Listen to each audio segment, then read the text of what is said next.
সকালবেলা ঘুম থেকে উঠে ভাবতে লাগলাম, আজ তো তরমুজের জন্মদিন। তাকে জন্মদিন উপলক্ষে কি গিফট দেওয়া যায়, কি গিফট দিলে সে খুশি হবে। আসলে তার নাম তরমুজ না, তার নাম জুমা। আমার গার্লফ্রেন্ড জুমা। সে একটু মুঠা, সরি মুঠা বললে ভুল হবে, একটু স্বাস্থ্যবান আর কি।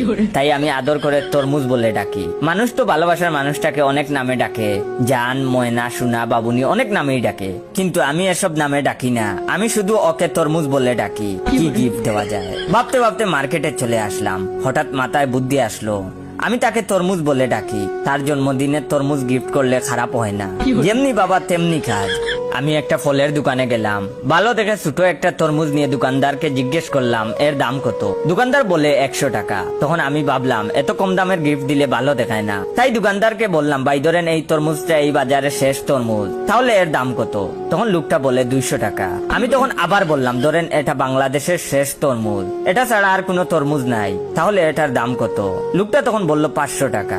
আমি আবার বললাম, ধরেন এটা পৃথিবীর শেষ তরমুজ, এই তরমুজ ছাড়া পৃথিবীতে আর কোনো তরমুজ নাই, তাহলে এটার দাম কত? লোকটা তখন বলল 1000 টাকা। আমি তখন লোকটাকে 1000 টাকা দিয়ে তরমুজ নিয়ে চলে হাঁটা ধরলাম। লোকটা টাকা হাতে নিয়ে অবাক হয়ে তাকিয়েছিল আমার দিকে, কিছুই বুঝতে পারলো না এটা কি হলো। এরপর একটা ফুলের দোকান থেকে কিছু ফুল নিলাম, তারপর তরমুজ আর ফুলগুলো নিয়ে জুমার বাসার দিকে হাঁটা ধরলাম। 10 মিনিট পর জুমার বাসার সামনে এসে হাজির হলাম। দরজার কাছে গিয়ে কলিং বেলে চাপ দিলাম। ওয়েট, ভিডিওটা শেষ করার আগে অবশ্যই ভাই রিয়েল পেজ ইয়োর জয়কে ফলো দিয়ে রাখবেন। আর রিয়েল পেজ থেকে এই ভিডিওটা দেখতে পেলে সবাই বেশি বেশি করে শেয়ার করবেন। আমি আবারও বলতেছি, ভাইয়ের রিয়েল পেজের নাম হচ্ছে ইয়োর জয়। সবাই ফেক গুলাকে ফলো না করে ভাইয়ের রিয়েল পেজকে ফলো দিয়ে রাখবেন। সাথে সাথে এই জুমার দরজা খুলে দেয়। আমি তখন ফুলগুলো দিয়ে বললাম, শুভ জন্মদিন তরমুজ। সে ফুলগুলো হাতে নিয়ে মুচকি আসলো। তখন আমি তরমুজটা সামনে করে বললাম, এই নাও তোমার জন্মদিনের গিফট। পুরো 1000 টাকা দিয়ে কিনে আনলাম তরমুজটা। আমার কথা শুনে হঠাৎ করে তার মুখ থেকে মুচকি হাসিটা বন্ধ হয়ে গেল। রাগে ফুলতে থাকে সে। হাতের ফুলগুলো আমার মুখে ছুঁড়ে মেরে আমার হাত থেকে তরমুজটা নিয়ে উপর থেকে নিচে ছুঁড়ে মারে তরমুজটাকে। তরমুজটা মাটিতে পড়ে অনেক খন্ড হয়ে যায়। কেমন মেয়ে দেখেন, একটু মায়া দয়া নাই তার মনে। আমার 1000 টাকার তরমুজটা এভাবে মাটিতে ফেলে দিল, একটু মায়া হলো না তার। জুমা অনেক রেগে বলে, তুই কি মানসিক প্রতিবন্ধী? জন্মদিনে তরমুজ গিফট করছিস, এমন কাজ তো মানসিক প্রতিবন্ধী করে। ভালো মানুষ কি এই জন্মদিনে তরমুজ গিফট করে? বলে রাখা ভালো, সে আমাকে সব সময় তুমি করে বলতো, কিন্তু তখন তুই করে বলেছে। আমি তখন বললাম, ইয়ে মানে আসলে আর কিছু বলতে যাব। সে তখন বলল, হাবলু গাদা, তোর সাথে কেন যে সম্পর্ক করলাম আমি জানি না।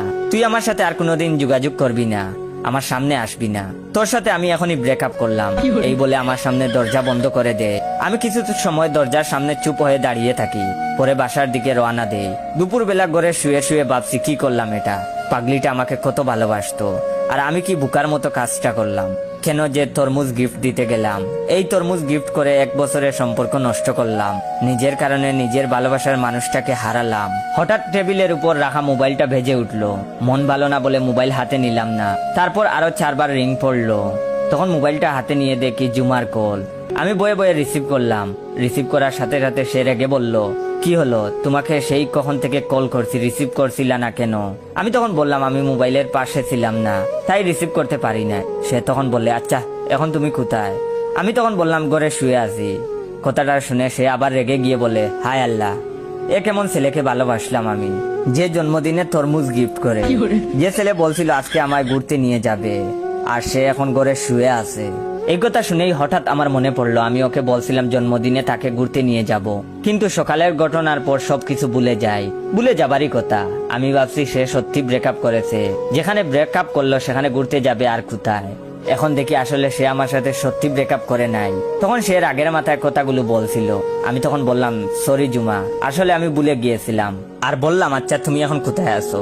সে তখন বললে, সেই কখন থেকে রেডি হয়ে বাসার সামনে দাঁড়িয়ে আছি। আমি তখন বললাম, আমি এখনই আসছি, আই লাভ ইউ তরমুজ।